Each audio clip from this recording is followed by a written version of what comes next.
జక్కయ్య ఏం చేశాడు? సగం చెట్టెక్కి యేసయ్య చూశాడో లేదో ఒకసారి అని అక్కడ ఆగాడా? లేదు. జక్కయ్య ఎక్కాడు.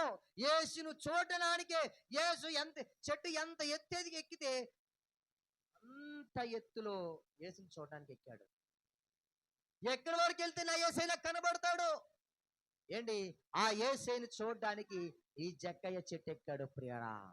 ఏంటి? మనం యేసయ్యను చూడడానికి ఏం చేస్తున్నాం ఒకసారి ఆలోచన చేయండి.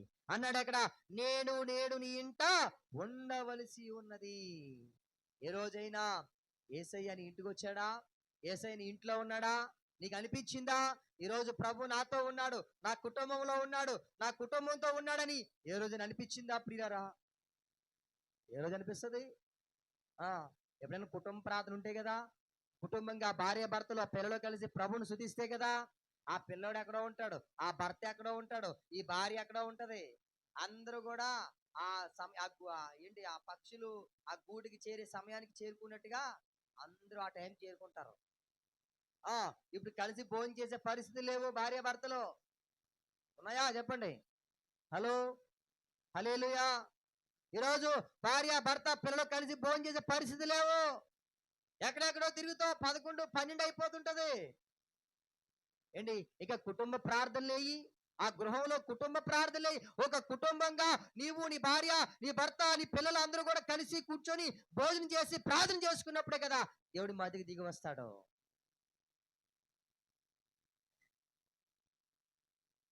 ఏంటి? ప్రతి కుటుంబంలో ఏంటి? దేవుడు ఉండాలి. దేవుడు ఉండడానికే కుటుంబాన్ని ఏర్పాటు చేసుకున్నాడు. ఏంటి? ఆయనకు కుటుంబం అంటే చాలా ఇష్టం. ఒక కుటుంబం ఉండాలని దేవుడు ఎంతో కోరుకుంటున్నాడు ప్రియరా. చూడండి, తీతుకు రాసిన పత్రిక 1వ అధ్యాయం 8వ వచనం చదువుదాం త్వరగా. ముగించేస్తాను ఇంకొక 5 లేదా 10 నిమిషాలు. 1వ అధ్యాయము 8వ వచనం చదువుదాం. అతి ప్రియుడును, సజ్జన ప్రియుడును, స్వస్థ బుద్ధి గలవాడును, నీతిమంతుడును, పవిత్రుడును, ఆశా నిగ్రహము గలవాడునయ్యుండి. చదవండి.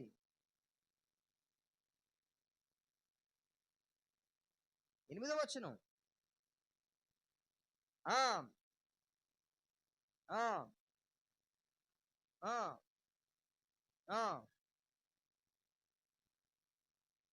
ఆశా నిగ్రహము గలవాడునై ఉండి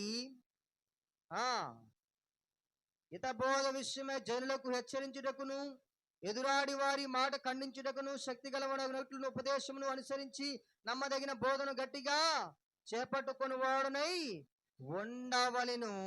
ఏంటి? ఆ పైనుంచి చదువుతూ ఉంటే చూడండి ఇక్కడ, ఎందుకనగా అధ్యక్షుడు దేవుని గృహ నిర్వాహకుని వలె నిందారహితుడై ఉండవలెను. దేవునికి మహిమ కలుగును గాక. ఒక కుటుంబం యజమాని ఎలా ఉండాలో ఇక్కడ రాశాడు ప్రియారా. ఒక కుటుంబంలో యజమాని ఎలా ఉండాలి, ఒక కుటుంబానికి ఏంటి ఆ యజమాని ఎలా ఉంటే కుటుంబం క్షేమంగా ఉంటుంది అనే మాటలన్నీ కూడా ఇక్కడ రాయించాడు. ఏంటి? పిల్లలు తప్పు చేస్తే ఆ కుటుంబ యజమాని ఏం చేయాలి? ఖండించాలి, గద్దించాలి. ఏంటి ప్రియరా? స్వస్థ బుద్ధి గలవాడుగా ఉండాలి, నీతిమంతుడుగా ఉండాలి, అతిథి ప్రియుడిగా ఉండాలి, మంచి కార్యక్రమాలు చేసేవాడుగా ఉండాలి. తండ్రిని చూసే కదండి పిల్లలు నేర్చుకుంటారు. ఈరోజు చెప్పండి, తండ్రి పిల్లల ముందు సిగరెట్ తాగితే పిల్లలు ఏం చేస్తారు? సిగరెట్ వాళ్ళు కూడా తాగడం నేర్చుకుంటారు. తండ్రి మంచి పనులు చేస్తే ఆ పిల్లలు కూడా మంచి పనులు చేయడం ప్రారంభిస్తారు ప్రియరా. ఏంటి?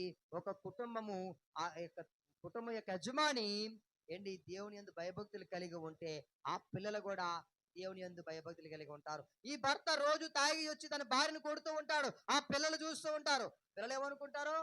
రేపు పొద్దు నాకు కూడా పెళ్ళి అయితే నేను కూడా ఎలా కొట్టాలేమో అనుకుంటారో లేదు చెప్పండి. ఏంటి? ఎవరిని చూసి ఎవరు నేర్పించారు? నువ్వే నేర్పించావు. ఒక తల్లిగా, తండ్రిగా నీ భర్తను ఎలా తిట్టాలో, నీ భార్యను ఎలా కొట్టాలో నువ్వే నేర్పించావు వాళ్ళకి. అందుకే వారు పెద్దవారు అయిన తర్వాత ఏం చేస్తున్నారు? ప్రియరా, చెట్టుని బట్టి పండేటి చెప్పొచ్చట. మొన్న మామిడిపళ్ళు కొనడానికి వెళ్ళానండి. అబ్బో, ఇక్కడ ఒక పోగు అక్కడ ఒక పోగు ఉంది. ఏంటండి దీనికి ఇది వేరుగా ఉంది, అది వేరుగా ఉంది, అన్ని మామిడికాయలే కదంటే అన్ని మామిడికాయలే పాస్టర్ గారు, కానీ దీనికి ఒక పేరు చెప్పాడు, దానికి ఒక పేరు చెప్పాడు, అదేదో రసాలకాయలట, ఇంకో పేరు, ఇంకో 2, 3 పేరు ఏదో ఇంకో పేరు చెప్పాడండి. మొత్తం 4, 5 పేర్లు చెప్పాడు. వేటండి ఇన్ని పేర్లు ఉన్నాయంటే ఆ చెట్టు గుణం అటువంటిది బాబు అన్నాడు ఆయన. చెప్పండి. ఆ చెట్టుని బట్టి పండు ఎటువంటిదో చెప్పొచ్చట. ఆ చెట్టు బాగుంటే ఆ మంచి పళ్ళు వస్తాయి. ప్రియరా, ఆ చెట్టు దేవుని యందు భయభక్తులు కలిగిందిగా ఉంటే దానికి కాసే పళ్ళు బాగుంటాయి. పళ్ళు భయభక్తులు కలిగి ఉంటాయి. ఏంటి, ఆ చెట్టు దేవుని యందు భయభక్తి లేకపోతే పళ్ళు ఎలా ఉంటాయి చెప్పండి? ఒకవైపు పుల్లగా ఉంటది, ఒకవైపు తీగా ఉంటది. కుళ్ళిపోద్ది, లోపల పైకి బాగుంటది, లోపల కుళ్ళిపోయి ఉంటది. మన పాస్టర్ గారు ఒక పండు కోసారు, లోపల పురుగులు ఉన్నాయన్నీ కూడా. అయిపో పండు పైకి బాగానే ఉంది కదండి, ఆ పైకి బాగానే ఉంది కొనేసి వచ్చేసాను, లోపల పురుగులు. కొన్ని పళ్ళు బాగానే ఉండి కనపడతాయి. మా అబ్బాయి చాలా బాగున్నాడు కదండి, చాలా మంచోడండి మా అబ్బాయి. అబ్బో, ఒకసారి మీ అబ్బాయి గురించి బయటకు వచ్చాడుగమ్మా, మీ అబ్బాయి రహస్యాలని బయటపడతాయి. అయ్యి బాబు, మా అమ్మాయి చాలా మంచిదండి, మా అమ్మాయి ఇంటి దగ్గర తల దించితే మళ్ళీ స్కూల్కి వెళ్ళేంత వరకు తలెత్తదండి. అమ్మో, మీ అమ్మాయి ఫోన్లో ఎంత చాటింగ్లు చేస్తుందో, ఎంత మందితో చాటింగ్లు చేస్తుందో నీకు తెలుసా? తెలుసా నీకు? తెలీదు. మా అమ్మాయి బిజినెస్ గురించి మాట్లాడుకుంటుందని ఫోన్లో అనుకుంటావు నువ్వు, కానీ మీ అమ్మాయి చాటింగ్లు చేస్తుంది, నీకు అర్థం కాదు. ఎవరితో చాటింగ్లు చేస్తుంది? అమ్మో, 4-5 మెయింటైన్ చేస్తుందట. ఓ నెంబర్లు, సిమ్ములు, మామూలుగా ఇంకా లాక్లు, వాట్సాప్ లాక్లు, చాటింగ్ లేదు. నీకు అర్థం కాదు. బాగానే మా అమ్మాయి చాలా భయపడుతుందండి. మంచి పాటలు పాడుతుందండి, ప్రార్థన చేస్తుందండి గంట తరబడి. అమ్మో, ముసుగు అయితే మళ్ళీ ముసుగు మళ్ళీ కింద జారదండి ముసుగు.